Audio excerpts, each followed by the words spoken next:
जय सिया राम दोस्तों।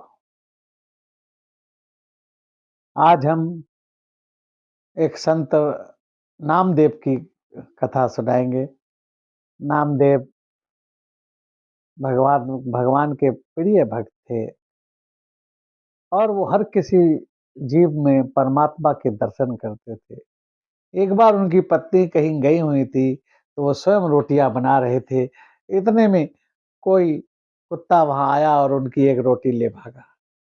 अब नामदेव घी का डिब्बा लेकर उसके पीछे जाने लगे, कहने लगे, "हे प्रभु, वो सूखी रोटी क्यों खाते हो? मैं घी तो लगवा लो।"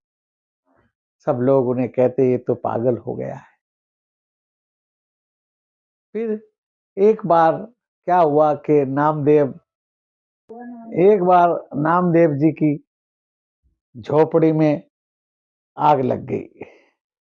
अब गाँव के लोग आ गए, उन्होंने देखा कि आग लगी है किसी के घर में, सब पानी की बाल्टियाँ ले लेकर आ गए।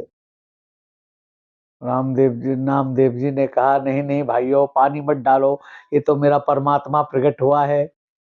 और नामदेव जी ने बचा-कुचा सामान भी अग्नि में डाल दिया और उसके बाद अपनी बीवी बच्चों के साथ बैठकर राम का भजन करने लगे। रामा रामा सीता रामा, रामा रामा। और जब वो जप करने लगे, आधी रात को माँ लक्ष्मी नारायण भगवान से बोली कि प्रभु, तुम्हारा एक इतना प्रिय बच्चा और खुले आसमान के नीचे बैठा है, सब कुछ जल गया, फिर भी वो आपकी भक्ति में मस्त है। क्या ऐसे बच्चे के लिए कुछ नहीं करोगे? तो भगवान ने रातों रात उसका पक्का बढ़िया महल जैसा एक घर बना दिया। अब गाँव के लोग सुबह आए, उन्होंने देखा, भई ये क्या हुआ? तुम्हारी तो झोपड़ी रात को जल गई थी, फिर ये रातों रात। अब नामदेव बोले कि भाई मुझे नहीं पता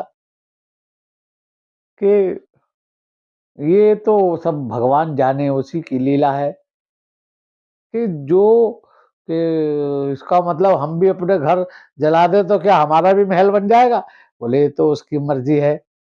अगर वो रीझ गया तो ठीक है, नहीं रीझा तो नहीं बने। तो वो इतनी भगवान की भक्ति करते थे कि भगवान को उनका रातों रात झोपड़े की जगह महल बनाना पड़ा।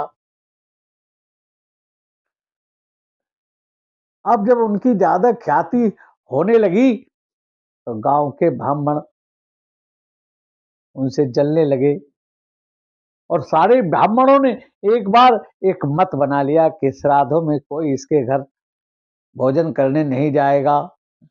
अब नामदेव जी पूरे गाँव के ब्राह्मणों के पास गए कि भई मेरे बाप दादों का श्राद्ध है, आ जाओ। बोले नहीं, तुम्हारे घर कोई नहीं आएगा, तुम तो बहुत बड़े संत हो, अपने आप ही जिमा लो।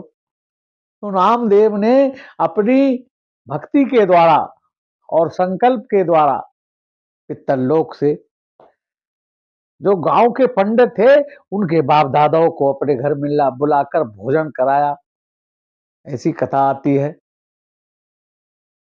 तो जो भगवान की भक्ति में लीन हो जाता है और सर्वत्र पूरे संसार को भगवान में देखता है, उसके लिए भगवान कुछ भी करने को तैयार रहते हैं, क्योंकि वो सब में परमात्मा का दर्शन करता है, किसी जीव की बुराई नहीं देखता, सब में उसको भगवान का ही दर्शन होता है। वो कहता है कि हर जीव के अंदर वो मेरा ईश्वर ही बैठा है। एक भजन आता है कि हाथ चींटी में तू नानो लागे, हाथी में तू मोटो क्यों, और कैसा खेल रचा मेरे दाता, जित देखो तो तू को तू, और चोरी कर कर भागने लागो, और पकड़ने वालों तू को तू, और कैसा खेल रचा मेरे दाता, जित देखो तो तू को तू, और बन महावत बन तू माथे बैठा, और हाथी हाथी को हाकन वालो तू को तू, कैसा खेल रचा मेरे दाता, जित देखो तो तू को तू। जिसको संसार भगवान में दिखाई देता है, वो छोटी चींटी में भी भगवान का दर्शन करता है और हाथी में भी भगवान का दर्शन करता है। वो चोर में भी भगवान का दर्शन करता है और सिपाही में भी भगवान का दर्शन करता है। वो जानता है हर जीवात्मा के अंदर परमात्मा का ही अंश छुपा है। और संत लोग कहते हैं कि सब घट मेरो साइयां, खाली घट ना कोय। सारे घट यानी सारी आत्माओं के, सारे शरीरों के अंदर सब घट मेरा साइया, मेरा परमात्मा का ही अंश है। और बलहारी उस घट को जा घट फिर घट होए। और जिस जीवात्मा के अंदर